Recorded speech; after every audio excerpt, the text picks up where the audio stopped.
यो सुँगुर फार्म चाहिँ तरराको अमा भन्ने ठाउँमा पर्दछ। यो अमा चाहिँ तररादेखि झन्डै 2-2.5 किलोमिटर साउथ वेस्टमा पर्दछ। यहाँ चाहिँ दुईवटा फार्म रहेछ, एउटा यतापट्टि एउटा उत्तरपट्टि एउटा दक्षिणपट्टि।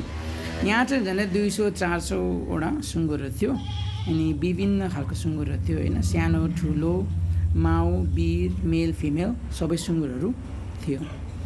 अब यो सुँगुर चाहिँ अहिले जुन चाहिँ यिनीहरू चाहिँ बिरहरू मेल र फिमेलहरू छ, विशेष गरी फिमेलहरू जुन चाहिँ अब यिनीहरूलाई चाहिँ होइन ब्रिडिङको लागि तयारी गरिएको र यिनीहरू चाहिँ प्रेग्नेन्ट भएको छ। अब यिनीहरूको छिटै यिनीहरू पनि थियो बच्चाहरू जन्मने हुन्छ। यहाँ चाहिँ फेरि बच्चाहरू पनि थुप्रो थियो, यता र उता कुदिरहेको थियो। यो चाहिँ तरराको एउटा लोकल फार्म हो, यो चाहिँ प्राइभेट फार्म हो। त्यही हाम्रो टुरमा जाँदाखेरि यो फार्म पनि बाटोमा परेको थियो र यसो हेर्दाखेरि भिडियोहरू खिचेर तपाईँहरूसँग चाहिँ सेयर गरेको है। Okay people, hope you guys will enjoy this video. Thank you guys for watching and you will have a great day.